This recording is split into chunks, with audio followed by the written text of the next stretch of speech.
Hi, my name is Kristen and this is Kristen Craves Books. So before we get into this, I just want to address that the lighting is not the best because we are in the middle of a thunderstorm and you can probably hear that now. So if there's lightning, that's just going to be some ASMR for you. And also my phone broke and I haven't had a new one in 5 days.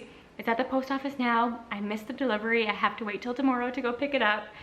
But I didn't realize how reliant on my phone I was, even for making booktube videos, because I keep notes on there and stuff. So I have my laptop on the floor, hence why I'm sitting on the floor.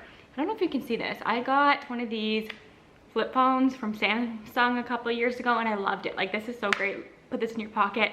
Thought I was gonna get another one, but obviously the technology is not great there. Do you see the crease where it folds? It's like ink in here, you can move it around, and apparently that's a common problem, and now the touch on here just doesn't work anymore. So I just wanted to show you that because I thought that was very strange. So yeah, back to the point of this video. This is a collab obviously put together by Bex Reed, the queen of collabs, and there's so many great creators participating this time, and there'll be a playlist I'll link down below of everybody's videos when they come up, and I will link everyone's channels to check them out as well.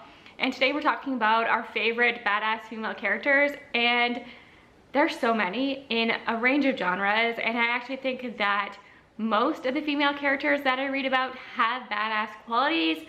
So coming up with my top 10 favorites, it was difficult for me. It was difficult, and I tried to do a mix of genres here because I think when you think of badass female characters, your mind instantly goes to fantasy, and most of my list is fantasy, but you can find badass characters in all genres, in contemporary and horror, so I tried to mix it up a little bit. And we're gonna start with a book that I just read this month and haven't talked about on the channel yet, and that is Belladonna by Adeline Grace. And the main female character in this is called Signa, and she was incredible. She was like a highlight of the book. Obviously Death was as well, but right from the jump, I knew Signa was a badass. She was orphaned as a child, and she goes through many different caretakers, and they all die. So she thinks that she has, like, death haunts her, but she is unable to die herself, she soon realizes. So she forms a relationship with the personification of death. He has always been in her life, and it gets to a point where she's with this family that she really likes, that she wants to save these distant cousins, especially Blythe. She is a young girl who is not doing well and is very sick, and she's determined to not let what has happened to all her other caretakers happen to this family that she actually cares about. And she's badass in that whenever she wants to talk to death or make a bargain with death or just give him a hard time, she will take Belladonna, which essentially poisons herself, and she becomes on the brink of death, and she just knows that he will appear and they can have this conversation, and I love that. And she just becomes more and more badass as the book continues. She is really fighting for this family. She is trying to figure out why Blythe is so sick and who is after this family. She has so many theories. She's also battling this attraction she has to death, and then there's also another character she's into as well, while also trying to grieve and mourn the loss of everybody that has been in her life before this, and deal with the fact that she might be part of the reason why people are dying, and then coming into her power. And it's just brilliant, and I love Signa as a character. Definitely a top 10 female badass character for me, maybe one of my favorite characters in general. And I pre-ordered the Fairy Loot special edition of the second one because it's beautiful, and I really did love this, and I have Signa to thank for that, and Death as well, but Signa was pretty badass. And then the other book that I have with me, I finally bought myself a copy of A Wizard's Guide to Defensive Baking by T. Kingfisher. This is my favorite T. Kingfisher, and I think there is a valid argument to have any of T. Kingfisher's female main characters on this list. There are so many that come to mind, but this is my favorite. Mona from this is the first character who popped in my head, and I went with it because she is actually a teenage girl. I think she's 12 or 13, and she's forced into a position where she has to save her people in the community. And what I love about her the most is that she calls out the adults. She calls out the adults for failing her, for putting her in this position, because often in these kind of books where a teenager has to save the day, it's kind of hard to suspend your disbelief. It's kind of unbelievable, and in this case she's in disbelief that she has to do this, and I loved her for that. And she does it, and she does it well, and she does it in her own unique way because her power is very different. She uses her power for baking. She can bring gingerbread men to life. Like, her familiar is a sourdough named Bob that she lives in her basement and she feeds and stuff. So like, it's not the typical powers that you would imagine would save the world, but in this case she is very creative and she does it, and it's brilliant, and I loved her, and I loved that she wasn't afraid to call the people who failed her out even though they were adults and she is only 13. So she's a fantastic character, and all of T. Kingfisher's characters are fantastic, but she might be my favorite. Next I have Rose from Claws and Controversies, which is by Stephanie Burgess. And this is the second book in the Regency Dragon series. The first one is Scales and Sensibility. I think all the women in this are badasses because they are in a time, it's a Regency London, so they're in a time where women have certain expectations. You're supposed to be demure, submissive, get married, have children, all that kind of stuff. And Rose defies those things. She does anything she can to hide the identity and save these dragons that she finds in the family home. The premise of this is that all of these sisters, their parents die, and they are all placed in different homes, in different distant relatives, and she's with cousins who she really likes. But there is a next door neighbor who is into dragons and is shady, and she is trying to protect these dragons, and she ends up in a fake dating relationship with somebody, and she forces herself into that even though it may not be proper.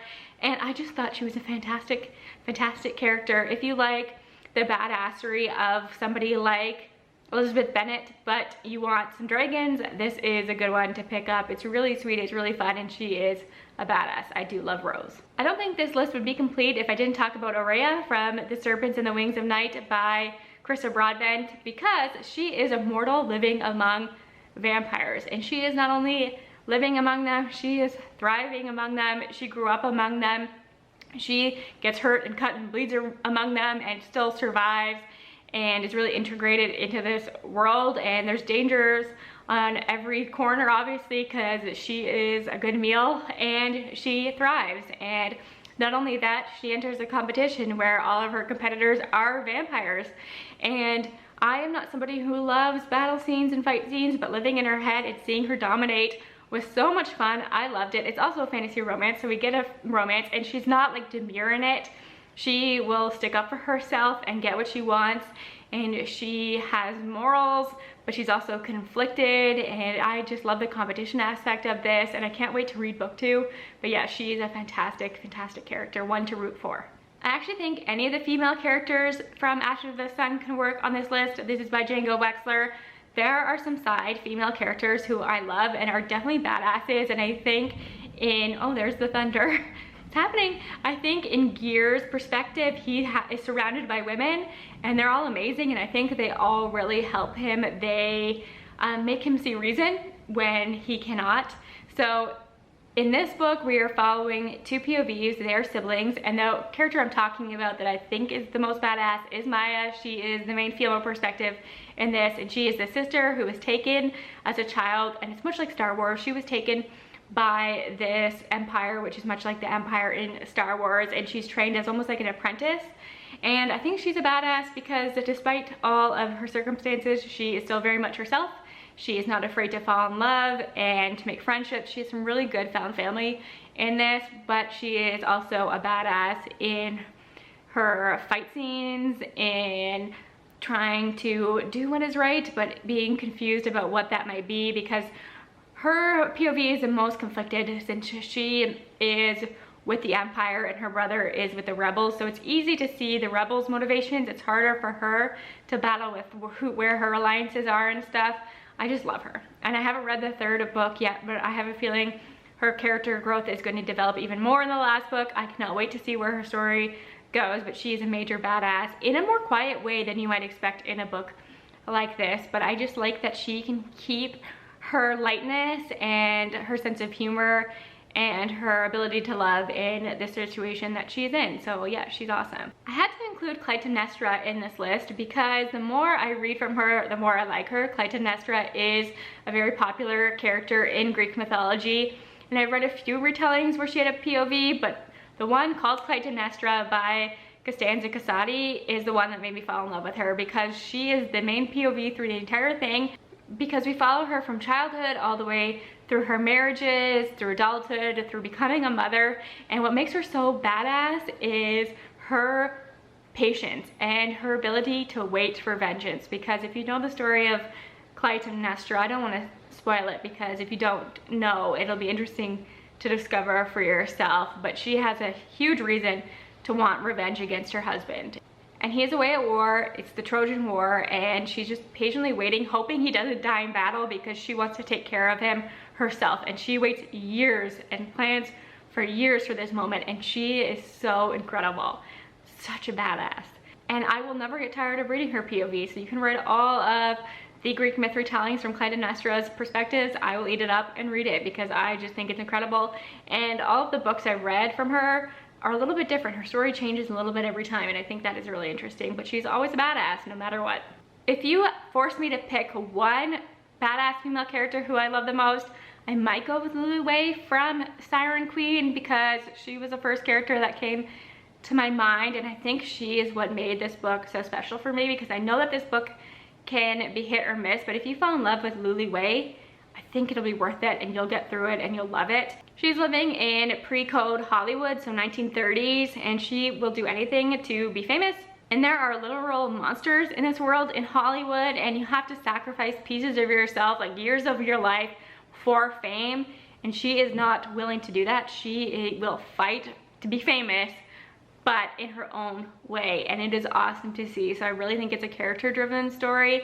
It's really a metaphor, and I thought it was brilliant. She's a Chinese American trying to become famous, and she is everything. There are a lot of those good for her type thrillers, and I often like the main characters in those, but I think my favorite, and I don't think this will be a surprise for anybody, is Scarlett from They Never Learn by Lane Fargo. She is an English professor, and she is also a serial killer. And she's killing men on campus who are violent against women, and she's a badass for it. And people are starting to get suspicious as more and more people are dying on campus, and there's an investigation, and she gets tangled up in the investigation, and she manipulates things in her favor and stuff, and she's awesome for it. So I feel like a good for her thriller, that is the winner for me. I don't think that'll be a new one for you, because it's on the top of so many people's lists, but it's there for a reason, because Scarlett is a badass.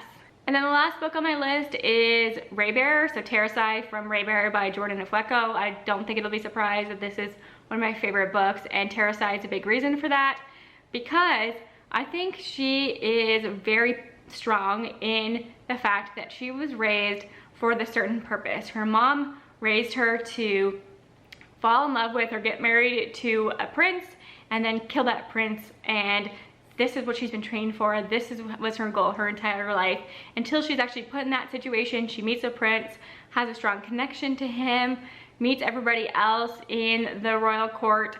They all have a bond that is like a thread bond, and they are tied to one another. And her ability to go against your mother and go against what you've been trained for your whole life is so powerful. And the way she does it is so badass, and I just love her, especially for somebody who is so young.